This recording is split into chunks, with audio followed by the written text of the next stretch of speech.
Go. We're live. All right. Okay. We're here in Menorca. I'm here. Well, introduce yourself first. Well, I'm going to get rid of the hat and the glasses. My name is Jonas Birgersson. Yes. I'm the CEO of Labs 2, and we're also a supplier to a company called Relax. Okay. And do you know Ethan Zuckerman, Rebecca McKinnon? No, I don't know them. I just know them through reading about them and what they're doing. Okay. Well, this is the intention of this video is to introduce you to Ethan and Rebecca. Ethan, Rebecca, Jonas, Ethan, Rebecca. First I want you to summarize very quickly what you do, the other things you do, and then we'll get to the thing that is particularly interesting to me. Yeah. And by the way, I'm going to interrupt you and translate it into English, not because your English is bad, but because you speak an English that only very technical people can understand often. Thank you. Quickly. Labs 2. What is Labs 2? Labs 2, what we do is that we have a software system called, it's in a field called BSS OSS, so like how you deliver broadband services.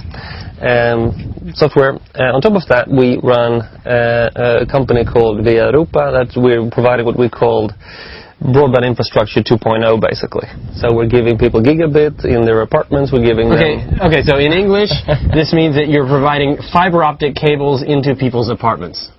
To their basements and then Cat 6 to their apartments. But for normal people, and for your own fiber optic. Yep. You are soon going to have how much in your basement? I'm going to have 10 gigabits in my basement. And 10 gigabits, which compares to how much does who does that compare to? Well, many smaller countries does not have 10 gigabits. Most countries does not connect. So you have more bandwidth going into your basement than Thailand or Indonesia, the entire country. Yeah, probably. Okay, very interesting. Relax. I want to talk about that, but before we get to Relax, your vision of the dangers of web. You talked about Dark Ages 2.0 when we were speaking earlier. What is Dark Ages 2.0? Why should we be scared? Because the internet is this great thing that allows people to talk to people on global voices. They can let people know what's happening. Ethan has written this guidebook to allow people to bloggers to get around blocks on communication. Why the internet is such a great thing? Why do you see a Dark Ages here? Yeah, and just to emphasize your point, I fully agree that the internet is one of the best things that ever been created, and we have Wikipedia and we have all of this great stuff. So what we see is that there is a big backlash going on in the background, and one of the drivers, of course, is the copyright industry. So people are saying that this should not be allowed, this should not be allowed, the ISP should not protect the rights of their users. They should basically try to eavesdrop on things because we're going to take the copyright guys out of it. But the problem is if we start attacking these fundamental rights that we have been fighting for a long time to get, if we start attacking them for basically what I think is not so very important issues like a copyright, then what kind of issues, how would that go in the second phase? Second phase could be that, well, we're already looking at all their internet stuff. Why shouldn't we start opening their mail? Maybe they're starting sending CDs with physical envelopes. Why shouldn't we pre-screen every mail? And, well, there were countries that pre-screened every mail, and we were not so fond of them, and there was the Eastern Bloc. And so why do we want to do this to our new technology? And the problem is, if we start doing it to our new technology, where maybe politicians aren't fully aware. Groups that protect the rights maybe aren't as fully aware as they are in more institutionalized things. If they can use the internet to model that into something that we don't want, a tool of keeping track of people, and then they can use that and say, well, this is now the new norm. Well, you agreed on internet being scanned through, so why shouldn't we scan the mail? We can do it on the internet, on millions. So in other words, if there's a logic that, look, we're trying to stop terrorists, we're trying to stop these horrible things going on, therefore we should be able to scan people's emails, we should be able to look at things that's going on in this scary world called the internet. Once they've got that in law, your vision is that they will try and transfer that back into the physical world, and therefore every letter that we send by the post office will be scanned and looked at. Yeah, because if they use the same logic, and they got the legislation to do these changes on the internet side, they can use this as a mechanism of leveraging their position and saying, well, we did it for the internet, why shouldn't we do it for the other channels? Okay, so what is your answer to Dark Ages 2.0? What are you... I think there are two things. One, of course, is to have this kind of debates. We need to be really thinking about what we're doing. And I think that Lawrence Lessig put it very well, that if you're doing legislation, one of the first things you should do is do nothing. So, if it's not broken, don't try to fix it in any big hurry. because the point of legislation is to think these things through before you do it. And then we have like the copyright industry that's just banging on the door saying, and try to, in a very, very unnice fashion, sneak their business agenda into the terror agenda. Saying that we would like these and these things to have a coping with terrorists, looking at these threats and scenarios and whatever. And by the way, copywriting is also kind of a terrorism thing. We would also like that kind of legal apparatus. So first thing is the law. Don't make laws where they aren't needed. Don't put things in where it's not broken. Yeah. Second thing is basically that we're wanting to basically prove to everybody. My background is from the military intelligence community, and basically these things you cannot do. There's a big debate in Sweden, for an example, where a lot of different groups try to pressure the government that they should start scanning everything.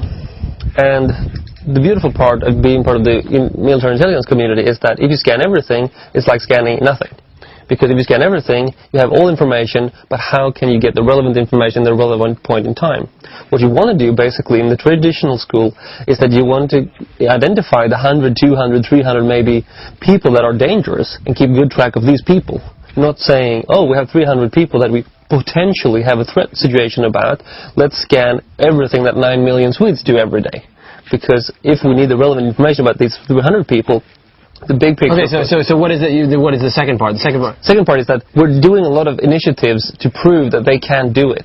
That they cannot do this in a control-effective way, because they're saying that we can scan everything and we can take out only the pieces that is. Oh, and you're saying that if you're scanning things, therefore this is a wild invasion of privacy. Yep. It's okay. All right. So that's sort of lobbying against it. Yep. And the other thing is just proving it that because the big thing that people don't understand is that this is an ecosystem. So if you take bad decision-making on the lobbyist part, trying to push laws that cannot be enforced, what happens is that today we have systems where the operator is a trusted third party. I'm protecting the privacy. You know that if you can communicate with your friend, you will be protected. If your friend is a potential terrorist blowing up a nuclear power plant, then we will actually look into what you've been talking about. Okay. There are very, very few exceptions, very clearly marked. Okay, but then, sorry. No, but the thing then is that, of course, so what we can do then is we can prove that this is a very bad strategy, because if you try to.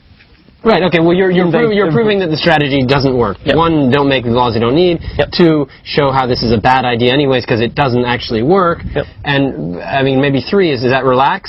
Yeah, three is basically, don't fight the ecosystem, because the ecosystem will fight back and it will become immune.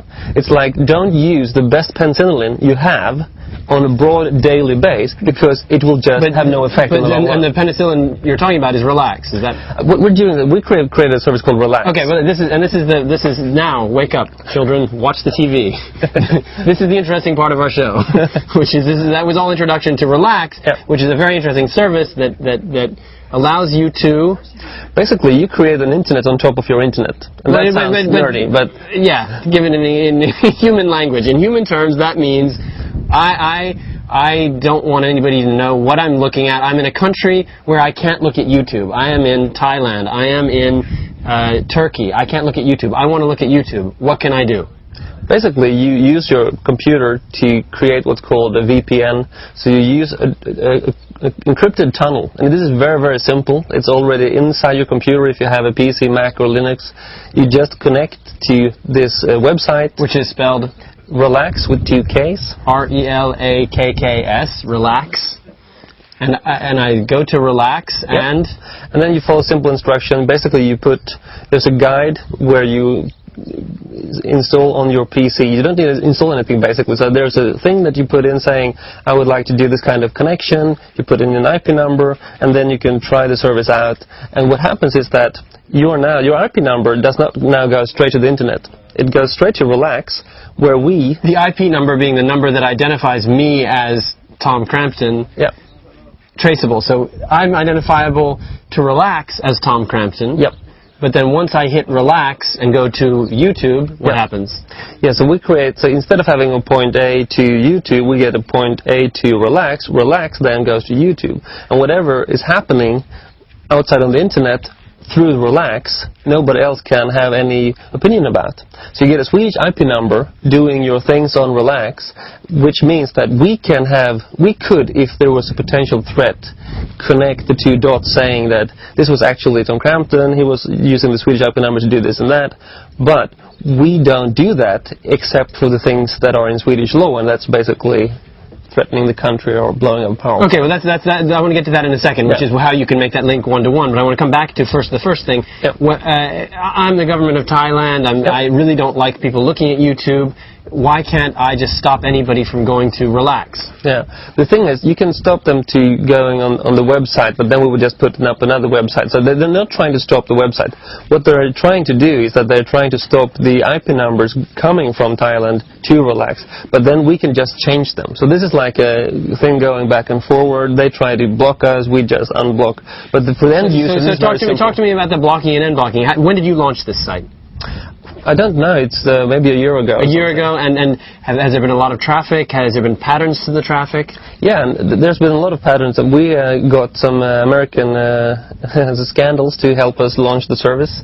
And this was when AOL lost a lot of their customer data out to the internet, so people could have a look into how much data the ISPs actually stored about you, how much they monitored your web surfing and. So at that point, AOL helped you with Relax. Yeah, and then of course we have a lot of religious regimes. We have a lot of dictatorships around the world that want their citizens not to look at dangerous things like YouTube, democracy, these kind of things. So what is the nation that most people come from? I don't know, but the top nations are it's like China, it's like Middle East, and then actually US.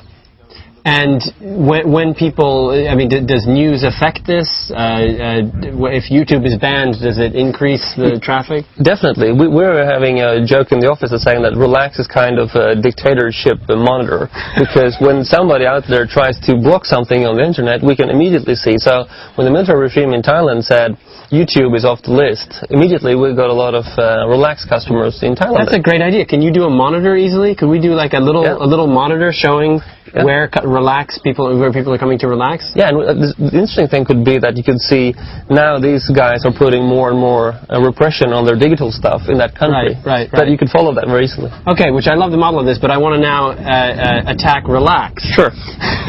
How do I know that you're not going to tell the government in Thailand that I'm looking at YouTube? Why should I trust you? Yeah. The two things. First of all, we are under Swedish law. So Relax is a Swedish company, we're under Swedish law, and Swedish law is very protective of the end user rights. And the other thing is that Sweden is a neutral country. So we're the world's least religious country, and we're also strictly military neutral. So it's a good place to have these things. So you get strong protection for the end users. So basically in Sweden there are only 3 exceptions that forces us to leave data around the end user. By the way, do you keep data? We keep some data. Yes. You're required to by law? You want to? Basically, we're required by a law that is pending, but we want to keep some data because we think that the 3 exceptions in Swedish law is reasonable. So we think that's a good balance between privacy. And then those exceptions are? And those exceptions are basically planned murder, heavy narcotics crimes, and threat against national or international security. That's basically threatening to blow up a power plant. Have you had anybody contact you to try and get connections to the end-to-end users? Sure. Governments? Yeah, governments, and especially the religious governments, they are very. But have you provided any information? We have provided information to the Swedish government, but not to any other outside government, and nothing to do with personal preferences or religion or anything like that. And with Relax, I mean, looking at this practically, what is the benefit for you? How does Relax finance itself? Is there a business model? Yeah, Relax is basically self-financing. So what the costs we have, we basically have broken down to a monthly subscription. So I think it's €4 or something like that. Oh, so I have to pay to do this? Yeah, if you do it for a long time, yeah. Okay, but you can also do it for free? You can do a tryout to see if this is for me, if I get the throughput, what kind of content will become available to me when I do this. Right. And there's actually an upgrade being planned at the moment, which is a little bit interesting. So we will give people the benefit of choosing their IP nationality online.